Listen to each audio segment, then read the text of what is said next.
Good evening, this is Eva. Tonight I'm going to be doing the fairy tale Peter Pan and sort of debunking some of it. It's got some information that's kind of crazy. Like, I honestly didn't. I knew some of the backstory from Alice in Wonderland, but I didn't know about this Peter Pan stuff. So originally it was written as a play. Came out, I think it's like 1904 in England. And the guy who wrote it, my boss's name is J.M. Barrie. So I'm just going to call him Barrie because it's easier. Anyway, it's based on 5 brothers: George, Jack, Peter, Michael, and Nicholas. And their last name was Davies. They were the Llewellyn Davies boys. Their mother's name, I believe, was Sylvia. And that's who I guess the character Peter Pan's based on is the kid Peter. And he did make kind of a odd statement when he said that he made like Peter Pan is known to be based basically on the boy named Peter, but the author said he created the Peter Pan character by, quote unquote, rubbing all 5 brothers into one. It's very strange. He had befriended their mother, Sylvia, at, I think it's London's Kensington Gardens, where they were walking. And he became such a family friend and was so good with the boys and interested in being part of their life that he became their legal guardian. So the other thing about the author Barrie is before he was born, he had an older brother named, I don't think they have the name. He had an older brother anyway. And this kid, I guess, was ice skating with a friend, and I don't know what happened. It's been called an accident. I found one account calling it a double suicide, which I don't really understand what the heck that's about. But from what I gather, his brother fell on the ice and smashed his face first onto the ice, and so I'm assuming he died from some kind of head injury. But I'm not super clear on all the many details. But he was 13 at the time. Now there was multiple children at that point, but that child was the mother's favorite. So she went into like a deep depression, and she just would only talk about the child she lost, the lost child. And she didn't give her other children a whole lot of attention because she was grieving for the one that died. And so the whole concept of the boy who never grows up, that's basically around, it's the theme of that comes from his own personal family history, because basically they were saying since that boy never got to live his life, that he was like frozen in time, like he'll forever be 13. So that's where the author got the idea of a boy who never grows up, which of course is the whole theme of Peter Pan. But in Peter Pan, it's like he doesn't grow up because he chooses to not grow up. Like, he prefers it. He doesn't want to be an adult. He can't stand adults. So it's a little bit different, you know, because that's different than accidentally losing your life at, you know, at such a young age. If you actually don't want to grow up, that's completely different. That's the other thing Peter Pan has gotten. What, the Peter Pan syndrome in psychology, that's the other thing that it's gotten kind of a bad rap for is, I think there was a movie with Michael McConaughey. I want to say it had Sarah Parker in it from Sex and the City, but, or was it Kate Hudson? Anyway, it was called, I think it was called Failure to Launch. It was like a romantic comedy, but the whole point of it was like,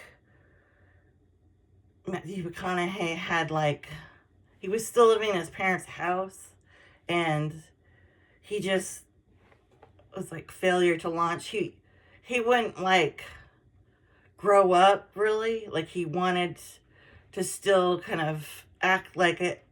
He wasn't an adult, even though he was, kind of thing.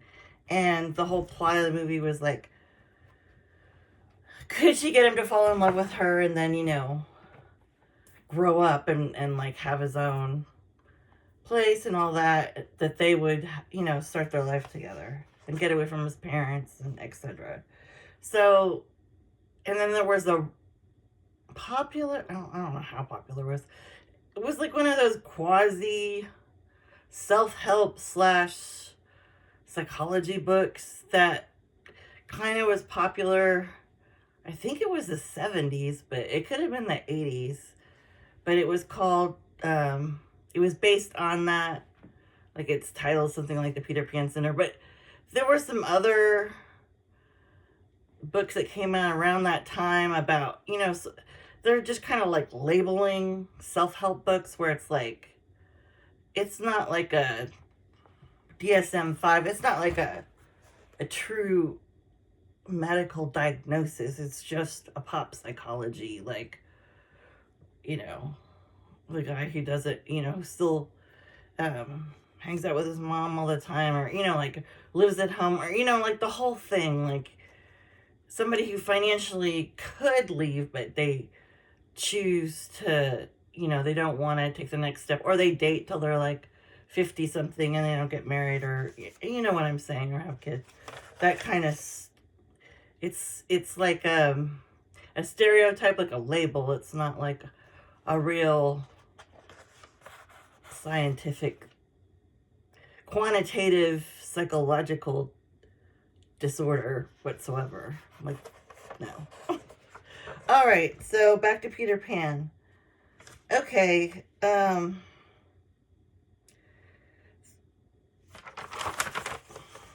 he befriended this family of 5 boys. Then, I don't know what the deal was, but the parents passed away of these 5 boys. Now, I don't know if she was, I can't remember if she was widowed or whatever happened.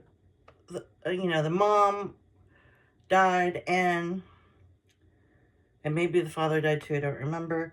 And it was written in the will, because these people are fairly well off.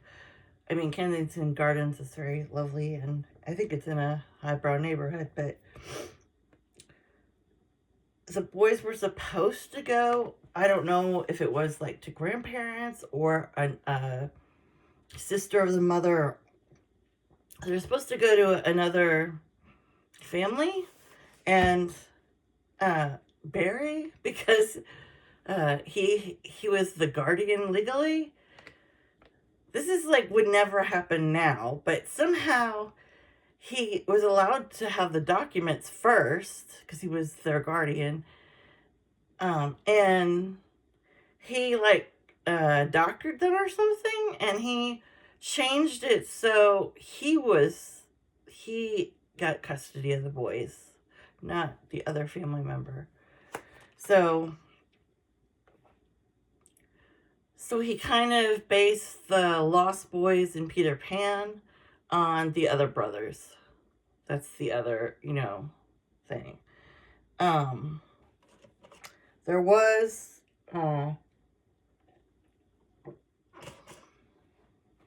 talk. I have no idea whether it seemed from my research there was no definitive concrete evidence of this, but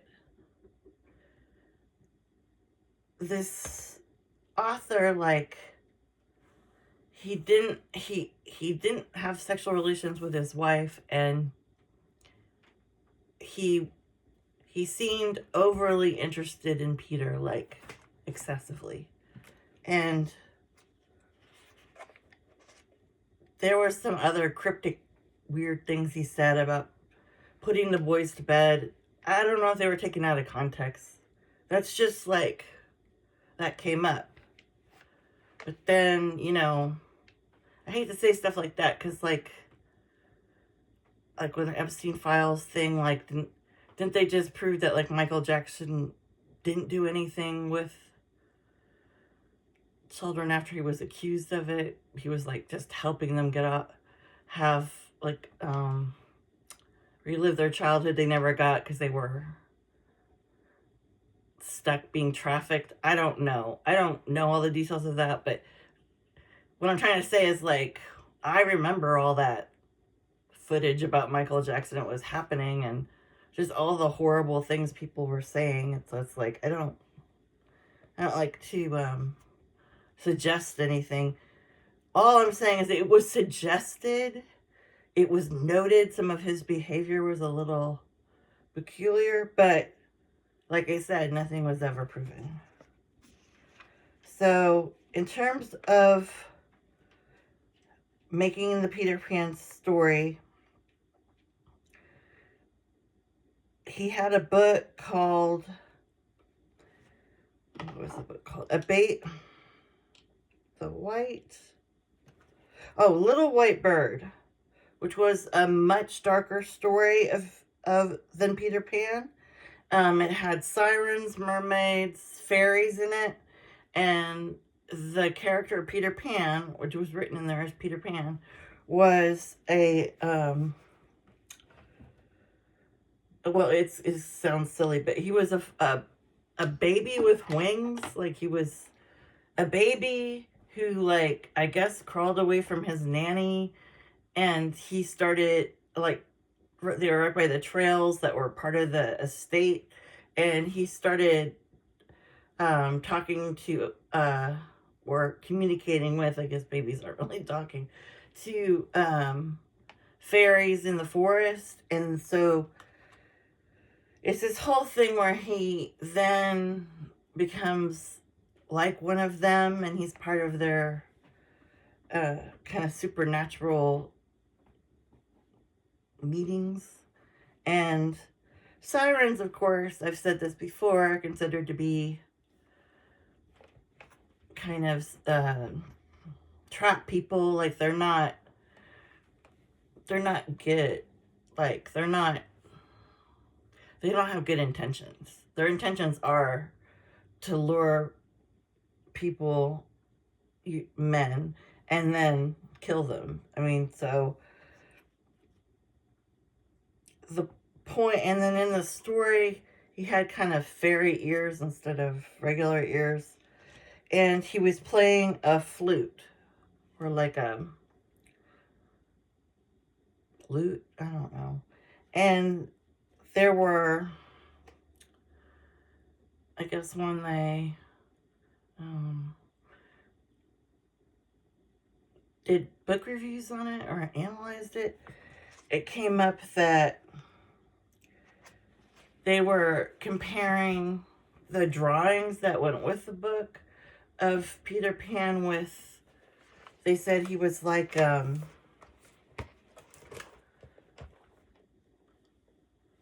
Pan, which is from Greek mythology, which is Pan is, I think it's from Greek mythology. It could actually also been used in plays or Shakespeare as well. I'm not sure. But Pan is like a character that also has a sort of a negative type connotations to him, even though he's like, looks like a little boy or sprite. And then allusions to, or allegations, not allusions, allegations towards the Pied Piper, which is a story about a man who, I can't remember, I think he gets into some sort of, I want to say he got into some sort of altercation with a woman, and then he used his flute or musical instrument to then lure her children, and then he like jumped in off a pier or something, and then everybody drowned, something crazy. I remember that story from when I was a kid, but it was not told that way. I mean, all these tales people have told over the years that are like in music or plays or literature, I mean, they're all sort of a mixture of different versions, you know, and they all sort of coalesce. So, but anyway, the Pied Piper that's not a positive connotation, because Pied Piper basically like led children to their deaths. He tricked them. He was kind of like a predator. Like he had them copy his dance and stuff, and then he led them to their demise. So, but the Peter Pan story itself, now that they're looking at it like from a psychological lens, there's stuff about Peter Pan that it's not favorable. For example,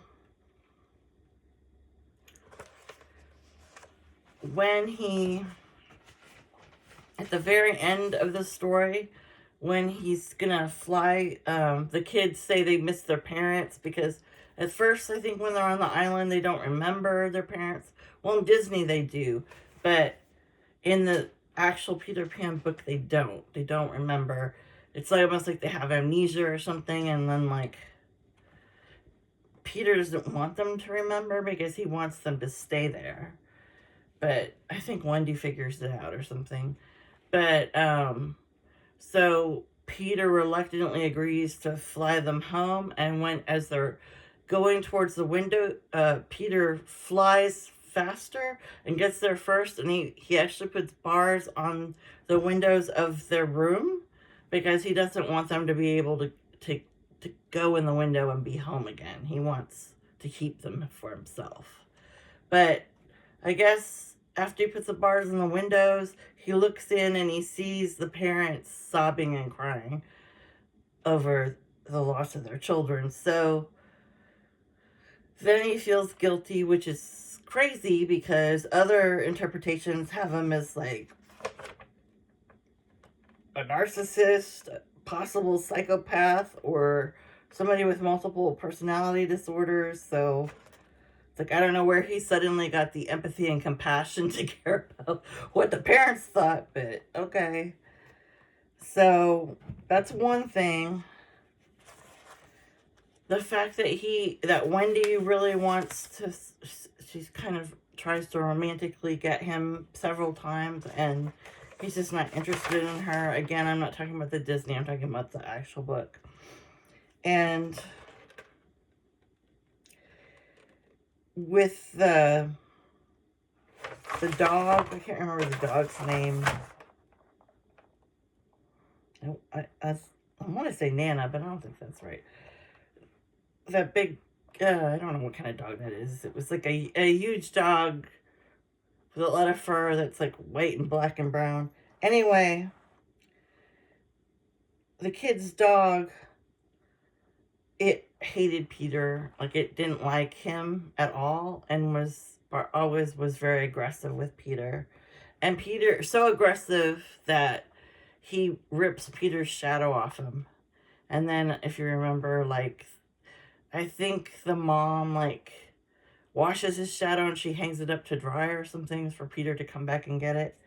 But the shadow, of course, with Carl Jung and all the research he did on the shadow self and all that, the shadow is, of course, supposed to be the darker parts of your personality that you hide.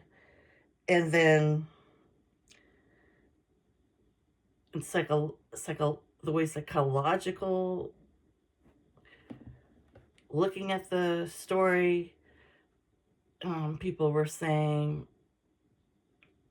by people I mean reviewers, were saying maybe it stood for splitting, which is dissociative identity disorder, which is actually the term used for somebody with multiple personalities. They don't call them personalities, they call them alters. So each personality you have is a different alter. And the way you go back and forth between your alters is, what is the word?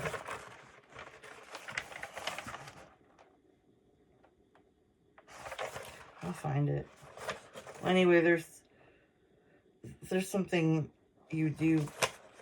You transition back and forth between the alters. And actually, they just did new research where they found out that, this is crazy, but they found out that somebody could have different alters, which is presentations of a different manifestation, a different personality, that, like, if one alter had allergies, like, seriously, they found, like, the other alter possibly could not have them. Like really weird stuff, like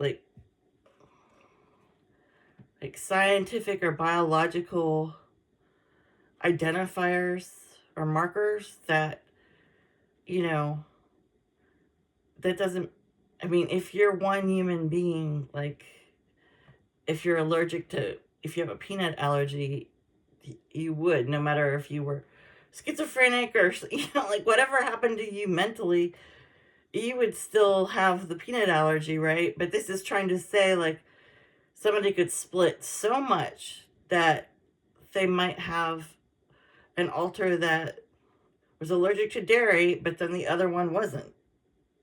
This is pretty crazy. All right, so the original title of the book was not supposed to be Peter Pan. It was supposed to be The Land with No Mothers. Something like that. I think it was a little bit more negatively said, but the publishing company was like, no, nobody's going to want. You can't say anything negative about mothers. But it's like Peter Pan definitely, if you think about the Lost Boys, there's no girls there. It's not, there's no, except I think, like, there's the female young Indian girl and her father, the chief. But I don't remember other girls besides, like, mermaids. But anyway, there's this whole thing about dogs or animals picking up on people if they're dark triad, or they have, like, some kind of psychological propensity towards violence or whatever, that the dog might be more aggressive towards them. That's why I brought up the dog. Okay, I already talked. And then Wendy, it's also multi-generational, because when Peter does drop them off, he says to Wendy, you know, when you have children, I want them to come. So, and she does. She sends her daughter to his island, you know, and then I think that daughter's daughter also goes with Peter Pan. And of course, Peter Pan's still the same age. But the reason he says he wants her daughter to come is because he needs someone to clean up. So it's like a lot of times Wendy's either babysitting or cleaning or, like, cooking, like she's doing all these, like, domestic chores, whereas her brothers get to do more fun stuff. I mean, she gets to fly, but, you know. And again, the book, not the Disney. Okay, in real life, things were not very good for all the boys that Barry adopted. One of them, George, died in World War One. Another one, Michael, drowned. And in 1960, Peter was 63 years old, and he had been struggling mentally for years, and he really had a hard time with the definition of him as being like, people would make fun of him and call him like, Peter Pan and stuff. He ended up killing himself. I mean, not based on that, but you know what I'm saying. Like, he had been struggling for a long time. He was an alcoholic. And then Barry himself, I guess in his family, they had Huntington's disease. It was a horrible disease. It's genetic, and I think that you lose like your, I might get this mixed up with another degenerative disease, but Huntington's, I think you lose your muscle control, like ALS kind of, and then you slowly die. But I mean, it's fatal for sure. And like, he'd had a brother who just died before he got diagnosed of the same disease, and I think his father had died from it. Anyway, see if I missed anything. Oh yeah, the other thing about Peter is he has like no sort of comprehension of time or space very well. And like at one point they're trying to the other kids are trying to like sort of get Peter Pan to say when they're gonna get to go home and stuff, and it's like he just always keeps making these comments like, oh, like he's forgotten that they were even from somewhere else, like he's always making, like, alluding to the fact that he has amnesia himself. Like, he's always just really out of it in terms of like what is really going on. And so the reviewers concluded that one, people who have dissociative disorder do, one of the DSM factors is they have distress, impairment, they have amnesia, they definitely have memory problems. And the other thing is that supernatural beings also are really bad at time, because they're always switching back and forth between different dimensions. And so, like time travel, like in Alice in Wonderland, the white rabbit, like that's why he has to wear the big clock around him, like that wrapper. What is that guy? Flavor Flav. He has to wear, like, he has his watch or whatever, because he's late all the time, because he can't get his mind to understand that, time, like how long it takes him to do things. Of course, I have that problem too. But and like I said, Peter Pan was been called like a psychopath, and that's because in other versions of Peter Pan written by the same author, like notations and stuff, Peter had actually been the one who cut off the arm or hand of Hook, and he fed it to the crocodile. But in the Disney movie, the crocodile, took his hand, right? It had nothing to do with anybody else. So that's disturbing. And then in the book, I don't know if it was the first book before Peter Pan or if it was in Peter Pan. I think it was in Peter Pan. He thinned out the Lost Boys as they aged. And this is the boys that didn't get taken back to their homes, because, they have maybe forgotten if they had to come from somewhere else, and then Peter never reminded them. But it's like as they age, Peter's not as interested in them because he hates adults. So he's not interested in hanging out with adults. I don't know where he starts that on the teenager spectrum. How far he takes that is like a 16-year-old too old for him, or 18-year-old. I don't know. But that's another weird thing about him. And I already said that. He's also been noted, the Peter Pan character, to be selfish, cruel, and very like low empathy. The author had it set up so that when he died, the royalties for the Peter Pan story would go to a children's hospital, which is very good. And I think that might be all I've got on this whole thing.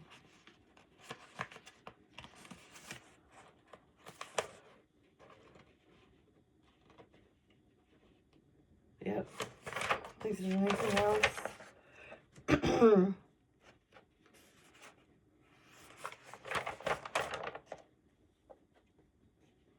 So anyway, that's in other versions, like I said, it alluded to the fact that there were all these fights between the Lost Boys and the pirates. And then there was the question of, like, were the pirates maybe prior Lost Boys who had grown up and then they couldn't stay with Peter, so they ended up joining up with Hook and being a pirate instead. But it's just a lot of violence. All right. I did look up stuff about Alice in Wonderland 2. That one has been talked about for years because the author, he was super interested in Alice as a child, and he took she modeled for him as a child multiple times, and I think other children did too, but he was more fixated on her. And then during that time period, people would give their babies and children like opium type products, or what's the other word for morphine type because it was legal. It was legal in Victorian times, and some of the hospitals and stuff found like infants who had died from being given too much, but then they would write it up as something else besides that. But that was some weird fact about Victorian times. And I'll just do another separate one on Alice because I'm already out of time. And there's a lot going on with Alice in Wonderland. And like, especially some of his psychedelic characters. All right. Well, thanks for joining me.